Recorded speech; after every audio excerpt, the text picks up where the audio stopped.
il faut discuter.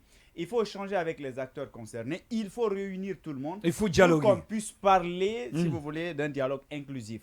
C'est important. C'est vrai qu'à la veille, il y en a qui disaient, nous, on va partir. Les forces vives ne se résument pas à eux, ainsi de suite. Mais c'est bien fait d'écouter l'autre voix. Ceux qui ont décidé de ne pas...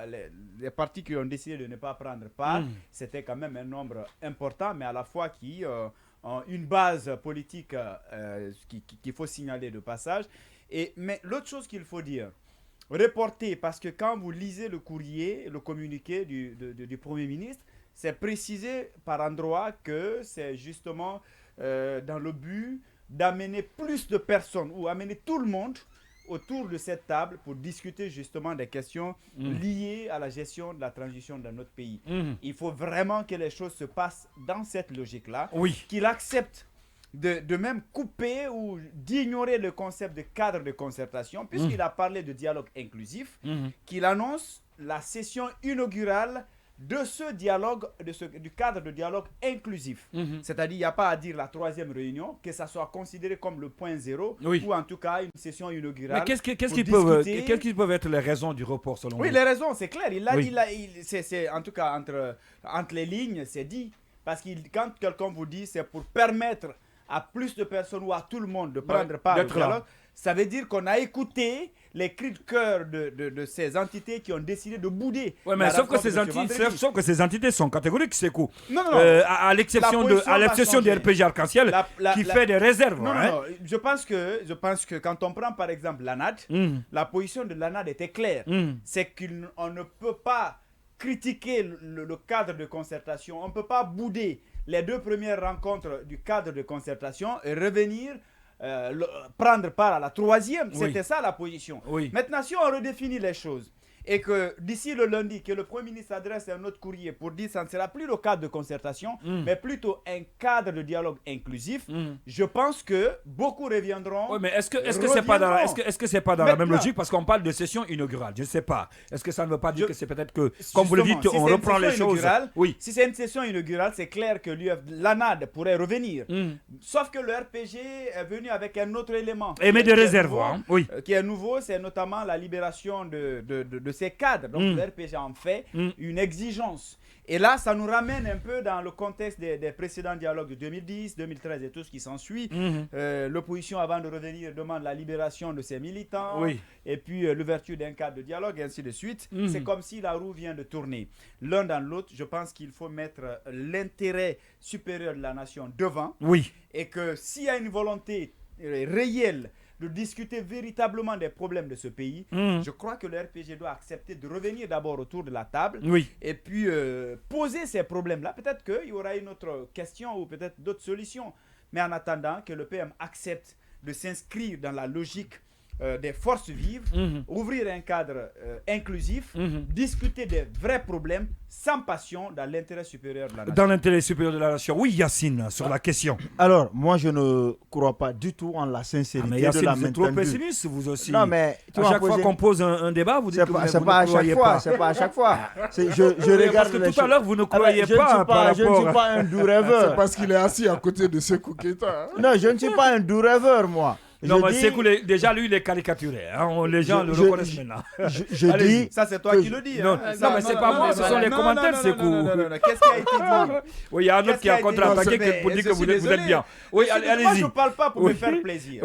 Pour faire plaisir à quelqu'un. Je dis les faits. En tant que journaliste, et de surcroît, rédacteur en chef. Non, c'est pas la peine de vous justifier, c'est que je vais dire. Allons-y. Moi, c'est les faits. On évolue sur le Keïta. Vous vous justifiez là. On évolue. On va évoluer. Ça veut dire que vous prenez ça en compte. Non, ne pas me caricaturer. Non, je n'ai pas dit. Je dis sauf que vous êtes en train d'être caricaturé.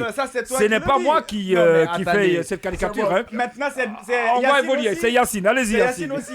D'accord. Yacine est en train de me regarder droit dans les yeux. On vous le concède. Sauf que ce n'est pas l'ancienne émission de Mohamed Ali. Allez-y. Bon. Mendo est grave ce soir. Il s'attaque à tout. Allez-y. Bon, je disais que je ne crois pas en la sincérité de la main tendue du Premier ministre. Oui. Je pense que la pression de la CEDEAO est passée par là. Nous sommes vers la fin du mois de juin. Oui, c'est qu'on le rappelait hier. Bien entendu, le 3, la CEDEAO va se retrouver sur la question de la transition guinéenne. Oui, le 3 juillet. Et l'une des recommandations faites lors de la dernière rencontre des chefs d'État, c'était d'ouvrir un dialogue direct entre tous les acteurs, notamment politiques. Et jusqu'ici, ce dialogue n'a pas été ouvert. Alors, est-ce qu'il faut attendre? Parce que la durée de la transition, jusqu'ici, elle pose problème. La CEDEAO n'était pas d'accord, mais ça n'a pas changé. Est-ce qu'il faut attendre que la CEDEAO se retrouve, nous sanctionne pour qu'on se retrouve? Je pense que c'est cette sanction qu'ils sont en train d'essayer d'éviter. Alors ça, c'est la première chose. La deuxième chose, c'est que là, vous comprenez que la main tendue n'est pas franche. C'est que le Premier ministre parle de se retrouver. Mais dans les lettres qu'on a envoyées, on demande aux gens de venir à un cadre de concertation. Comment vous pouvez appeler des gens de venir? Ça, c'est le ministre. C'est le ministre Mori Kondé. C'est le ministre qui a... Oui, mais c'est le ministre maintenant, Mori Kondé, qui parle de cadre de concertation. C'est lui qui a dit il n'est pas en harmonie avec le Premier ministre. Non. C'est le Premier ministre qui a dit qu'il va instruire le ministre, comment on appelle, Mori Kondé, de d'écrire aux partenaires. Et le ministre a écrit pour dire, venez, on va se retrouver pour poser les bases d'un dialogue. Sauf que ceux à qui il a écrit étaient déjà clairs, avaient déjà décliné clairement leur position. Ils ne participeront à aucun cadre de concertation. Il y a aussi la marche du FNDC qu'il fallait faire reporter. Donc je trouve qu'il y a eu beaucoup de choses qui font que cette déclaration a été faite dans la précipitation. Mais est-ce qu'ils ont la volonté d'aller véritablement au dialogue? Je dis non. Mais je suis de ceux qui estiment que si ce dialogue réussissait, alors on assisterait à l'immixtion de l'exécutif dans les affaires judiciaires. Et comment? Parce que je suis convaincu que si le RPG, l'ANAD n'a pas parlé encore, l'UFDG ne s'est pas exprimé, si l'UFDG doit participer à un cadre de dialogue, dans les conclusions de ce dialogue-là, forcément, on parlera de la CRIEF. Aujourd'hui, le leader de l'ANAD est en exil forcé. Oui. Le RPG... Oui, c'est mon analyse. C'est mon analyse. Non, c'est vous qui dites l'exil. C'est mon analyse. C'est vous qui dites l'exil. C'est pas de l'exil. Je suis désolé. Chacun de nous ici assume ses mots. Vous n'allez quand même pas réinventer là où... Chacun de nous ici assume ses mots. J'estime que celui est en exil forcé. Ça, c'est la première chose. Alors, ça, c'est vous qui le dites. Voilà pourquoi je suis à l'aise, parce que c'est moi qui le dis et je l'assume. L'autre chose, c'est que les cadres, beaucoup de cadres du RPG sont en prison aujourd'hui. Beaucoup de cadres du RPG sont en prison. Et d'autres aussi pourraient se retrouver là-bas. Je dis encore une fois, lorsqu'ils vont se retrouver, toutes ces questions seront abandonnées. Je ne serais pas surpris que la CRIEF surseille à ce qu'elle voudrait faire, notamment à la convocation qu'elle pourrait bien émettre contre Selou, notamment les arrestations de plusieurs leaders du RPG. Et bien entendu, à partir de là, on assistera à chaque fois à l'émission de l'exécutif dans les affaires judiciaires. D'accord, on va parler encore qu'on n'est pas sorti de l'auberge. D'accord, on va aller avec... Oui, Baïla Amadou Traoré, votre analyse en attendant que nous recevions le conseil du ministre Beya. Oui. Ok, je commence rapidement par le communiqué du RPG pour évacuer rapidement. Parce qu'il me semble que le RPG, quand même, à travers ses communications, marche sur des œufs et a un langage très diplomatique. Pour ne pas dire, parce que vous savez... Ils sont prudents. Ils sont très prudents. L'utilisation, vous savez, il y a une première divergence qui a émergé entre une bonne partie de leurs partenaires au sujet déjà de la marche. Est-ce qu'on va prendre part à la marche ou pas? Et sur l'exigence, parce que quand vous parlez d'exiger la libération, moi, je ne suis pas sûr quand je lis en tout cas la formulation de ce paragraphe du communiqué qui dit toutefois, nous voudrions préciser que pour faciliter la mise en place d'un cadre de dialogue, il convient de prendre en compte ce qui suit. Donc, de un, voilà, vous savez, on peut dire, nous exigeons tel, avant de prendre part. Mais on dit pour faciliter la mise en place, hein, il faudrait prendre en compte ceci. Et on parle de la mise en place. Ça veut dire qu'ils le font avec beaucoup de diplomatie, hein, comme vous l'avez dit. Exactement. Maintenant, moi, sur la question de dialogue politique, il y a quelque chose de très curieux quand même qui est en train de se passer au sommet de l'État, vous l'avez effleuré tout à l'heure, au sein du gouvernement, notamment entre le Premier ministre et le ministre de l'administration du territoire, Mori Kondé. Et cela a été illustré par des tweets et des posts Facebook dont je vais vous faire part, qui sont très très intéressants parce qu'elles impliquent bien sûr des hautes personnalités de ce pays, ceux dont je viens de parler. Donc vous savez, le communiqué de presse dont Sékou faisait allusion tout à l'heure, tout à l'heure a été diffusée sur Twitter par un blogueur activiste que je salue au passage, qui fait un excellent travail du côté de l'AB, Sali Bilal Sow, qui a partagé qui a partagé le communiqué en disant que le Premier ministre recadre, si vous voulez, rappel à l'ordre, voilà, c'est le ministre de l'administration du territoire. Rappel à l'ordre, le ministre de l'administration du territoire. Alors tenez-vous bien, M. Sali Bilal Sow a reçu la réponse du Premier ministre, qui a fait un tweet, qui a commenté ce tweet et qui dit, je vous le lis in extenso, c'est vraiment mieux d'être positif et contribuer à la cohésion des Guinéens.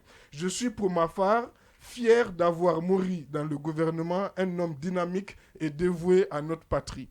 Donc, c'est vraiment la page du Premier ministre. Bien entendu, c'est son compte officiel du Premier ministre par lequel il communique lui-même, son compte personnel. Sachant que parfois il y a son compte avec un i. Son compte personnel, alors que c'est Y, qu'il utilisait avant qu'il soit Premier ministre et qu'il continue à l'utiliser. Non, bien sûr, mais c'est une question très importante, Yacine. C'est pourquoi j'appuie dessus.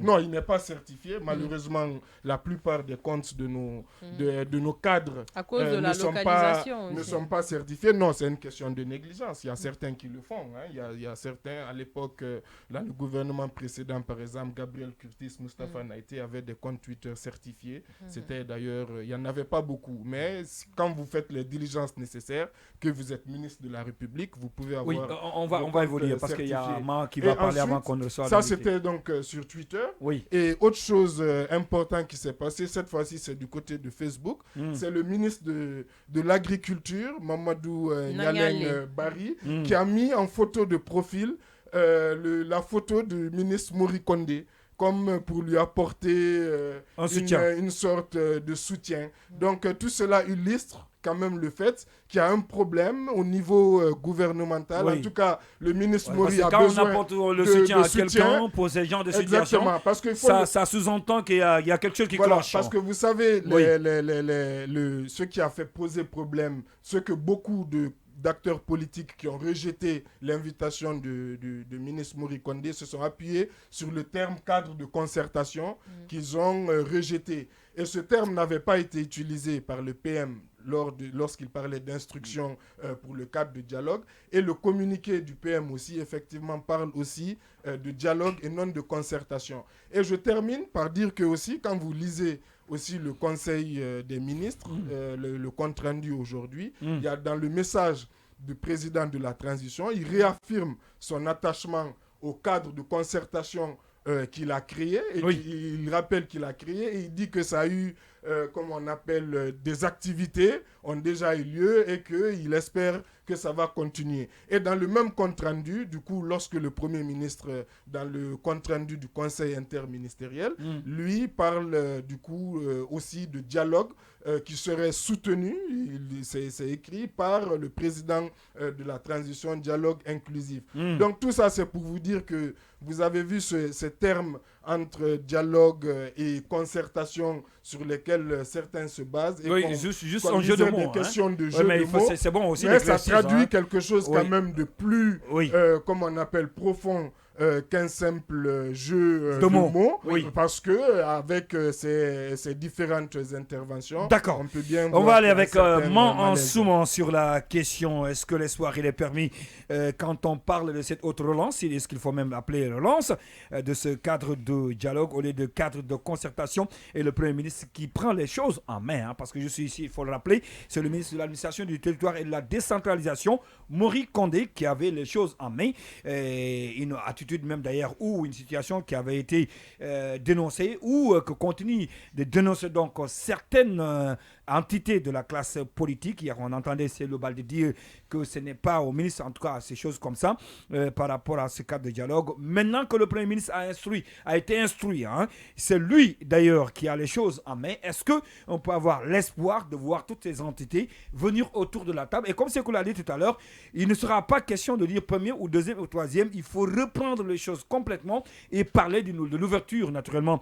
de la première session inaugurale de cet autre cadre de dialogue. Oui, en fait, pour moi, si le Premier ministre décide enfin de prendre les choses en main, ce n'est pas trop tôt. Oui. Il aurait dû peut-être le faire plus tôt, mais pour un peu commenter ce que Baïla disait par rapport aux tweets et tout ce qui va avec, au lieu de retweeter ou de mettre des photos de profil, ça aurait été encore mieux qu'il y ait une vraie comment dire, concordance entre les propos, non seulement du Premier ministre, mais aussi de Mori Kondé, du ministre Mori Kondé du MATD, parce que je me dis que si tout était cohérent, dès le départ, on ne se serait pas retrouvé avec cet amalgame, parce que il paraîtrait que dans les correspondances du ministre Mori Kondé, il parlait de 3e session. Oui, 3e session. Ça veut dire que ça veut dire que c'est une suite. C'est une suite, mais comment on peut c'est que les autres ne veulent pas entendre, hein? Parce qu'avec les premières, on était dans l'esprit d'une concertation. Justement. Alors que ça ne doit pas être le cas pour les politiques. Effectivement, moi je suis d'avis qu'il faut vraiment remettre tout à zéro, parce que même dans la communication du Premier ministre, il parle de véritable dialogue, donc ça veut dire que, entre guillemets, il n'y avait pas de le dialogue n'existait pas. Et je pense qu'il doit faire attention, parce que là, il y a cette pression qui est énorme. On a frôlé de si peu cette manifestation-là. Pour le 30, ça a été reporté pour le 30. Donc, avant le 30, ils ont déjà perdu du temps. Si la communication avait été bonne... Mais sauf qu'avant le 30, ils auront la possibilité de démarrer, parce que ça, le cadre de dialogue est reporté pour le 27. Oui, mais c'est que donc, je veux 3 dire, jours avant. On a perdu là 3 jours, mine de rien, parce que si les correspondances étaient cohérentes, aujourd'hui, ce cadre de dialogue-là aurait été entamé et le 27, il y aurait eu une conclusion. Mais là, le lundi, ça va commencer. On ne sait pas ce qui va se passer. J'espère qu'ils vont s'entendre sur les choses. Mais si ce n'est pas le cas, le timing restera tellement serré et après qu'est-ce qui va se passer? Donc pour moi le gouvernement aurait pu éviter ça, mais bon, on veut que cette transition marche. Tous, on ne va pas se mettre que ça marche, contrairement à ce que certains pensent. Donc je reviens sur le mot sincérité. J'espère vraiment que c'est sincère, parce que si ce n'est pas le cas, on n'ira nulle part. Et le RPG qui vient avec ces conditions qu'il pose, mais ils ont tout à fait raison de jouer sur la pression, parce qu'il y a une question de timing, et ce timing-là, ça aurait pu être favorable pour tout le monde si les choses avaient été prises en main dès le départ. Donc pour moi, il n'y aura de l'espoir pour la réussite de ce cadre de dialogue si sincérité il y a de tous les côtés. Si sincérité il y a de tous les côtés. Il y a un problème. Baïla voulait revenir sur la question. Baïla a évoqué un aspect. Et je pense que c'est extrêmement important pour la réussite de cette transition. C'est un peu la réorganisation de la communication gouvernementale. Le président lui-même, il a reconnu à un moment donné que ce problème se pose. Et vous l'avez remarqué, c'est tantôt le porte-parole du gouvernement. Il avait tapé du poing sur la table à l'époque, au Conseil des ministres. Qui dit autre chose. Et vous voyez le ministre secrétaire général, la présidente, qui va faire une autre communication. Et là, ça ne fonctionne pas du tout. Et c'est ce qui s'est passé entre le premier ministre... Mais il faut que les ministres acceptent de se référer quand même. Parce qu'on a vécu avec le temps d'Alpha, on sautait parfois le PM pour aller rencontrer Alpha dans les coulisses. Et c'est ce qui se passe exactement avec Doumbouya. On l'a évoqué ici. C'est pourquoi souvent... j'ai un tempérament chaud quand je dois parler de certaines choses. On a dénoncé ça à plusieurs reprises. Il y a des ministres qui reçoivent des instructions directement du CNRD et qui se croient super ministres. L'organe de gestion de la transition. Qui ne passe plus par le Premier ministre. Et sinon, même ce dont on est en train de parler en ce moment, qu'un autre ministre publie la photo du ministre Mori Kondé pour lui apporter son soutien. C'est comme s'il est en train de lancer des pics au Premier ministre de façon indirecte. Il y a donc ce qu'on ne dit pas. Et la prise de position du président de la transition également nous amène à nous poser la question entre le ministre Mori Kondé et le Premier ministre. Qui a la bénédiction du président de la transition? Au point d'interrogation. On a dit, c'est un Premier ministre effacé. En tout cas,